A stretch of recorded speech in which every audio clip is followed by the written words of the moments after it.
Episode opening സീനിൽ ഇപ്പൊ മറ്റൊരു ഐലാൻഡില് ക്യൂന എന്നു പേരുള്ള ഒരു പെൺകുട്ടിയെ കാണിക്കും. ഇവള് മറ്റാരുമല്ല, നമ്മുടെ സോറയുടെ പഴയ കോമ്പറ്റീറ്റർ. മറ്റൊരു ഭാഗത്ത് കുറച്ച് കുട്ടികൾ, അവരാണെങ്കിൽ ദൂരത്തായിട്ടൊരു കപ്പൽ കണ്ട് അതിന്റെ ഭംഗി നോക്കുകയാണ്. ആ കപ്പൽ മറ്റാരുടെയോ അല്ല, സാക്ഷാൽ ഡ്രാഗന്റെ കപ്പല്. അതേസമയം നമ്മുടെ സോറോ അവനാണെങ്കിൽ കുറെ വെയിറ്റ് ഒക്കെ ലിഫ്റ്റ് ചെയ്ത് അങ്ങനെ ട്രെയിനിങ് എടുത്തോണ്ടിരിക്കുകയാണ്. കപ്പലിലാണെങ്കിൽ ഇവാൻ അവൻ ടെൻഷനായിട്ട് ഡ്രാഗനോട് ചോദിക്കും, നീ ഇത്രയും ദിവസം എവിടെയായിരുന്നു? അതിന് ഡ്രാഗൻ പറയും, ഞാൻ ആ സെലസ്റ്റിയൽ ഡ്രാഗൺസ് അവര് വരുന്നത് എന്റെ ഐലാൻഡിലേക്കാണെന്ന് മനസ്സിലാക്കി അവിടേക്ക് പോയിരുന്നു, അവരെ ഒന്ന് കാണാൻ. പക്ഷെ കുഴപ്പമില്ല, നമ്മുടെ എല്ലാ കാര്യങ്ങൾക്കുള്ള അറേഞ്ച്മെന്റ്സ് ഞാൻ ചെയ്തു കഴിഞ്ഞു. നമുക്ക് ഇവിടെ നിന്ന് എത്രയും പെട്ടെന്ന് ബാൾട്ടിക്കോയിലേക്ക് പോവാം. അവിടെയാണ് നമ്മുടെ എല്ലാ ഫെസിലിറ്റിയും ചെയ്തിരിക്കുന്നത്. ഇതാ ഇപ്പൊ ഗോവ ഐലാൻഡ് കാണിക്കും. അവിടെയാണെങ്കിൽ സെലസ്റ്റിയൽ ഡ്രാഗൺസിന്റെ ആ സെറിമണി അത് ഏകദേശം എല്ലാം അവസാനിച്ചിരിക്കുകയാണ്. ആ സിറ്റിയിലുള്ളവരെല്ലാവരും വീണ്ടും വേസ്റ്റുകൾ ആ ഗ്രേവ് യാർഡിലേക്ക് തള്ളാനായിട്ട് തുടങ്ങും. മുൻപ് ആ ചേരി പ്രദേശം അതെങ്ങനെ ഉണ്ടായിരുന്നോ അതിന്റെ ഡബിൾ മടങ്ങ് ഡെബ്രിസും വേസ്റ്റും എല്ലാം തന്നെ അവരവിടേക്ക് തള്ളുകയാണ്. അപ്പൊ അത്രയും നാൾ അവിടെ താമസിച്ചിരുന്ന അവിടുത്തെ ജനങ്ങൾ, അവർക്കാണെങ്കിൽ ഭയങ്കര സന്തോഷം.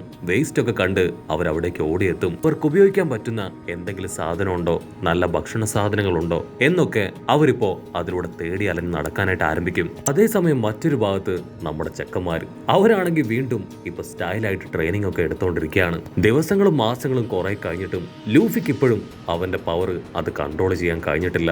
അവൻ എയ്സിനെ ആഞ്ഞടിക്കും, പക്ഷേ ആ ഒരു പഞ്ചും അവന്റെ കൈയും അത് വേറെ ഏതോ ഡയറക്ഷനിൽ കറങ്ങി തിരിഞ്ഞ് അവന്റെ മുഖത്ത് തന്നെ ആഞ്ഞിട്ടിക്കും. എയ്സിനാണെങ്കിൽ അതൊക്കെ കണ്ട് ചിരിയും കൺട്രോൾ ചെയ്യാൻ പറ്റില്ല. ഇസ് പറയും, ആക്ച്വലി നിനക്ക് ആ ഡബിൾ ഫ്രൂട്ടിന്റെ പവർ ഉണ്ടെങ്കിലും പ്രത്യേകിച്ച് അതുകൊണ്ട് നിനക്ക് പ്രയോജനമൊന്നുമില്ല, നീ വെറും ഒരു വേസ്റ്റ് ആണെന്ന് പറഞ്ഞ് ഇപ്പൊ എയ്സ് ആണെങ്കിൽ ലൂഫിയെ കളിയാക്കും. അത് കേട്ട് ലൂഫി അവനാണെങ്കിൽ ഇപ്പൊ എയ്സിനെ ചീത്ത വിളിക്കും. അങ്ങനെ 150 പറഞ്ഞ് 100 പറഞ്ഞ് രണ്ടാശാന്മാരും പൊരിഞ്ഞ അട്ടിയടി ബഹളം. ഇപ്പൊ നമ്മുടെ ഫ്രണ്ട് ആണെങ്കിൽ അവർ രണ്ടുപേരെയും എന്തൊക്കെയോ ചില കാര്യങ്ങൾ പറഞ്ഞ് അനുനയിപ്പിക്കുകയാണ്. ഉടനെ അവരും ഫൈറ്റ് ഒക്കെ നിർത്തി കാമായിട്ട് നിൽക്കും. അപ്പൊ ലോങ് ഷോട്ടിലായിട്ട് അവർ രണ്ടുപേരും ചേർന്ന് അവരുടെ ഫ്രണ്ടിനെ ഇമാജിൻ ചെയ്ത് അവിടെ ഒരു പ്രതിമ നിർമ്മിച്ചു വെച്ചിരിക്കുകയാണ്. അവരുടെ ഫ്രണ്ട് അവരുടെ കൂടെ തന്നെ ഇപ്പോഴും ഉണ്ടെന്നാണ് നമ്മുടെ ആൾക്കാർ രണ്ടുപേരും വിശ്വസിക്കാൻ ആഗ്രഹിക്കുന്നത്. അതിനുശേഷം വീണ്ടും ട്രെയിനിങ് എടുത്തും ഫൈറ്റ് ചെയ്തും അങ്ങനെ സമയം തള്ളി നീക്കിക്കൊണ്ടേയിരിക്കും. കട്ട് ചെയ്താ ഇവിടെ നമ്മുടെ ആന്റി അവരെന്തോ കാര്യമായിട്ട് കഴിച്ചുകൊണ്ടിരിക്കുമ്പോഴായിരിക്കും ഒരു പേപ്പർ പറന്നു വന്ന് ആന്റിയുടെ തലയ്ക്ക് കൊള്ളുക. ആന്റി അത് തുറന്നു വായിക്കും. അത് എഴുതിയിരിക്കുന്നത് എയ്സ് ആണ്. ഞാൻ എനിക്ക് സ്വന്തമായിട്ട് ഒരു വലിയ ഐലാൻഡ് ക്രിയേറ്റ് ചെയ്യും. അവിടെ ഞാൻ മാത്രമായിരിക്കും ഉണ്ടാവുക, ഒരാളെ പോലും ഞാൻ അവിടേക്ക് കടത്തി വിടില്ല. അത് വായിക്കുമ്പോഴായിരിക്കും മറ്റൊരു ലെറ്റർ വന്ന് ഈ പായാന്റിയുടെ തലയിൽ വീഴുക. അതെടുത്ത് വായിക്കും. അതിൽ എയ്സ് എഴുതി വെച്ച അതേ കാര്യം തന്നെ ആയിരിക്കും ലൂഫി എഴുതിയിട്ടുണ്ടാവുക. ഇവർക്ക് രണ്ടുപേർക്കും പ്രാന്തായോ ചോദിച്ച് ഈ പായാന്റി പുറത്തേക്ക് വരും. അപ്പൊ കാണും മരക്കട്ടയൊക്കെ വെച്ച് രണ്ടുപേരും 2 റൂം പോലെ ക്രിയേറ്റ് ചെയ്തിരിക്കുകയാണ്. ഇതെന്റെ ഐലാൻഡ്, അത് നിന്റെ ഐലാൻഡ്. നമ്മുടെ രണ്ടുപേരുടെ ഐലാൻഡിൽ ആരുടെയും പെർമിഷൻ ഇല്ലാതെ ആരും വരാൻ പാടില്ല എന്ന് പറഞ്ഞ് അവരെന്തോ വലിയ റോക്കറ്റ് വിട്ട ഭാവത്തിൽ നിൽക്കുകയാണ്. അതിനുശേഷം അവർ രണ്ടുപേരും ഇപ്പൊ കാട്ടില് ഹണ്ടിങ്ങിന് പോവും. ലൂഫിയുടെ മുൻപിൽ വലിയൊരു കരടി. അവനെ കൊണ്ട് അതിനെ ഒറ്റയ്ക്ക് ഹാൻഡിൽ ചെയ്യാൻ കഴിയാതെ ഇപ്പൊ എയ്സിനെ സഹായത്തിന് വിളിക്കും. എയ്സ് സിമ്പിൾ ആയിട്ട് പറയും, നീ ഇൻഡിപെൻഡന്റ് ആണെന്നല്ലേ പറഞ്ഞ്, സോ നീ ഒറ്റയ്ക്ക് തന്നെ അതിനെ കീഴടക്ക്. അത് കേട്ട് ഇപ്പൊ ലൂഫിക്കും വാശിയാവും. അവനാണെങ്കിൽ കയ്യിലുള്ള സ്റ്റിക്കൊക്കെ വെച്ച് അതുമായിട്ട് പൊരിഞ്ഞ പോരാട്ടം. കരടിയാണെങ്കിൽ അതിന്റെ കൈ നീട്ടി ലൂഫിക്കിട്ട് ഒറ്റ അടി. ആ ഒരു അടിയില് ചോര തുളുമ്പി ലൂഫി തെറിച്ചു വീഴും. കളി കാര്യമായെന്ന് മനസ്സിലാക്കിയ എയ്സ് ഇപ്പൊ ലൂഫിയെ തൂക്കിയെടുത്ത് വീട്ടിലേക്ക് തിരികെ വരാണ്. ആക്ച്വലി കുറച്ചുകൂടെ വൈകിയിരുന്നെങ്കിൽ ലൂഫിക്ക് അവന്റെ ജീവൻ നഷ്ടമായേനെ. എയ്സിനാണെങ്കിൽ ഭയങ്കരമായിട്ട് കുറ്റബോധം തോന്നും. നെക്സ്റ്റ് ഡേ ആണെങ്കിൽ മക്കീനോയെ കാണുമ്പോ എയ്സ് ആണെങ്കിൽ ഒരുപാട് കാര്യങ്ങൾ അവളോട് ചോദിച്ചു മനസ്സിലാക്കുകയാണ്. എങ്ങനെയാണ് മറ്റുള്ളവരോട് നല്ല രീതിയിൽ പെരുമാറേണ്ടത്, ഒരു ചേട്ടനായ ഞാൻ എന്റെ അനിയൻ ലൂഫിയെ എങ്ങനെയൊക്കെ നോക്കണം, വളർത്തണം എന്നിങ്ങനെ ഒരുപാട് ചോദ്യങ്ങൾ. അങ്ങനെ കാര്യങ്ങളൊക്കെ മനസ്സിലാക്കി ഇപ്പൊ വീണ്ടും ചേട്ടനും അനിയനും ഒന്നിച്ച് ഒരുപാട് കുരുത്തക്കേടൊക്കെ ഒപ്പിച്ച് അവസാനം ലൂഫിയുടെ ശത്രുവായ ആ കരടിയെ ഒരു 2 പേരും ചേർന്ന് ഇപ്പൊ തല്ലി കൊല്ലും. അങ്ങനെ ട്രെയിനിങ് എടുത്തും കാർപ്പിന്റെ ഇടി വാങ്ങിയും ദുഷ്ടന്മാരെ അടിച്ചോടിച്ചും നമ്മുടെ ആൾക്കാർ വളർന്നുകൊണ്ടേയിരിക്കുകയാണ്. 7 വർഷം കഴിഞ്ഞ് നമ്മുടെ ആൾക്കാർ അല്പം കൂടെ മെച്ചോർഡായി. എയ്സിനിപ്പോ 17 വയസ്സ്, ലൂഫിക്കാണെങ്കിൽ 14. അങ്ങനെ ഫ്രണ്ടിന് കൊടുത്ത ആ ഒരു പ്രോമിസ് അനുസരിച്ച് ഇപ്പൊ 17ാമത്തെ വയസ്സിൽ നമ്മുടെ എയ്സ് അവൻ ഒറ്റയ്ക്ക് കടലിലൂടെ അവന്റെ പൈലറ്റ് യാത്ര അത് ആരംഭിക്കാൻ പോവാണ്. എല്ലാവർക്കും ഒരുപാട് സന്തോഷം, പ്രത്യേകിച്ച് നമ്മുടെ ലൂഫിക്ക്.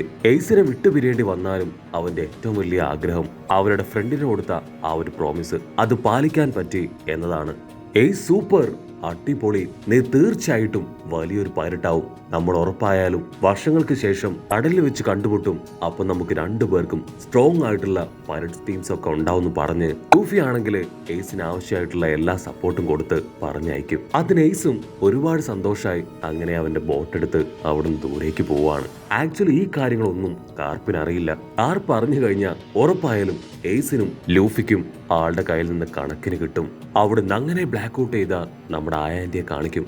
ആയാന്റിക്കാണെങ്കിൽ എയ്സിനെ പിരിയാൻ ഒട്ടും മനസ്സില്ല.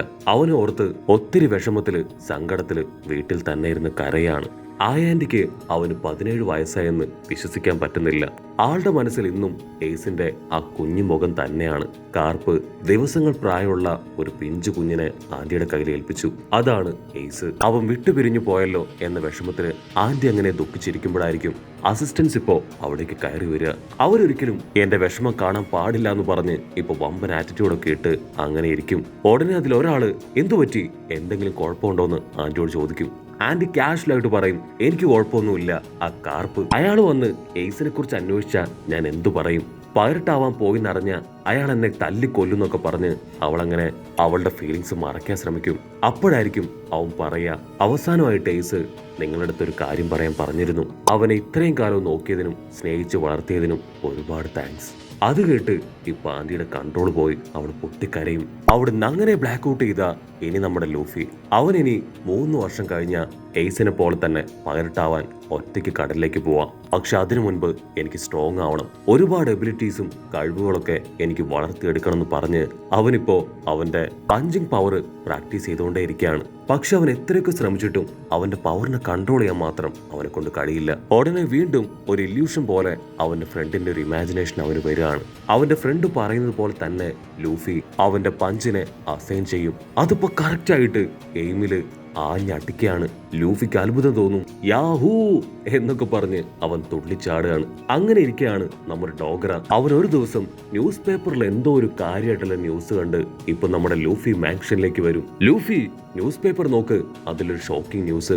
ഉടനെ ലൂഫി മണ്ടടിച്ച് ന്യൂസ് പേപ്പർ നോക്കുകയാണ്. ന്യൂസിൽ മറ്റൊന്നുമല്ല, നമ്മുടെ എയ്സ് അവന്റെ ആഗ്രഹം പോലെ തന്നെ ഒരു അടിപൊളി പൈലറ്റ് ഷിപ്പും അതുപോലെ അവന് വേണ്ടി ഒരു ക്രൂവിനെയും കണ്ടെത്തി എന്നായിരിക്കും. ലൂഫിക്കാണെങ്കിൽ അത് കേൾക്കുമ്പോൾ എന്തെന്നില്ലാത്ത സന്തോഷം.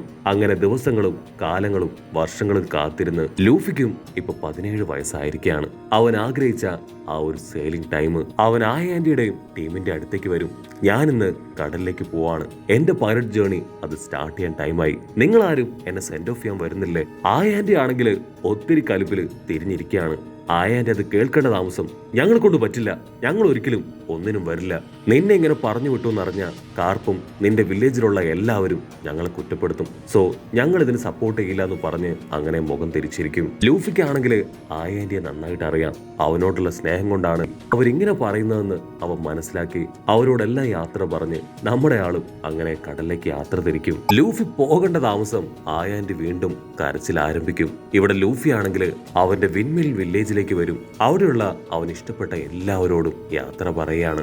അവരെല്ലാവരും ഒത്തിരി സ്നേഹത്തോടു കൂടെ അവനെ യാത്ര അയക്കും. ഫ്രണ്ട്, എയ്സ്, നിങ്ങൾ രണ്ടുപേരും എനിക്ക് മുൻപേ കടലിലേക്ക് പോയി. പക്ഷെ ഉറപ്പായാലും ആദ്യം സക്സസ്ഫുൾ പൈലറ്റായി മാറുക ഞാനായിരിക്കും. ഫ്യൂച്ചറിലെ പൈലറ്റ് കിങ്ങും അതും ഞാൻ തന്നെയാണ്. പേർക്കാണെങ്കിൽ ഭയങ്കര സങ്കടം. കാരണം ലൂഫി ഇപ്പോ ഒരു പൈലറ്റ് ആവാനാണ് കടലിലേക്ക് പോകുന്നത്. ഗ്രാമത്തിലുള്ള ഒരുപാട് പേര് പൈലറ്റ്സായി മാറിക്കൊണ്ടിരിക്കുകയാണ്. അതേസമയം ലൂഫി അവനാണെങ്കിൽ കടലൊക്കെ ആസ്വദിച്ച് അങ്ങനെ തുഴഞ്ഞു പോകുമ്പോഴായിരിക്കും അവൻ പണ്ട് കണ്ട അതേ സീ മോൺസ്റ്റർ. ലൂഫിക്കാണെങ്കിൽ അതിനെ കണ്ട് പേടിയാവില്ല, മറിച്ച് അവന്റെ റിവഞ്ച് തീർക്കാൻ പറ്റിയ അവസരം ഇതാണെന്ന് പറഞ്ഞ് കൈ നീട്ടി മുഖത്തൊരൊറ്റ കുത്തു കൊടുക്കും. ആ ഒരു ഇടിയില് സീ മോൺസ്റ്ററിന്റെ കാറ്റ് പോയി അത് വെള്ളത്തിലേക്ക് അടിച്ചു വീഴും. അവൻ കൈയൊക്കെ വിരിച്ചു വെച്ച് ഞാനൊരു വലിയ പൈലറ്റാവാൻ പോവാണ്, 10 പേരെങ്കിലുള്ള ഒരു ടീം ഉണ്ടാക്കും, എനിക്കായിട്ട് ഒരു കപ്പലും വേണമെന്നൊക്കെ പറഞ്ഞ് കടലിലൂടെ അങ്ങനെ സെയിൽ ചെയ്ത് പോകുമ്പോ അവിടുന്ന് അങ്ങനെ കട്ട് ചെയ്ത് ഇപ്പൊ പ്രസന്റ് കാണിക്കും. ആമസോൺ ലില്ലിയിലെ ഇപ്പോഴത്തെ നമ്മുടെ ലൂഫിയുടെ അവസ്ഥ. അവൻ എയ്സ് മരിച്ചതറിഞ്ഞ് പൊട്ടിക്കരഞ്ഞുകൊണ്ടേയിരിക്കുകയാണ്. പൈലറ്റ് കിങ് ആയി മാറാൻ ആഗ്രഹിച്ച ലൂഫിക്ക് അവന്റെ ചേട്ടനെ പോലും രക്ഷിക്കാൻ കഴിഞ്ഞില്ലല്ലോ എന്നാലോചിച്ച് അവൻ കരയുന്നതോടു കൂടെ ഈ ഒരു എപ്പിസോഡും അവസാനിക്കുന്നു.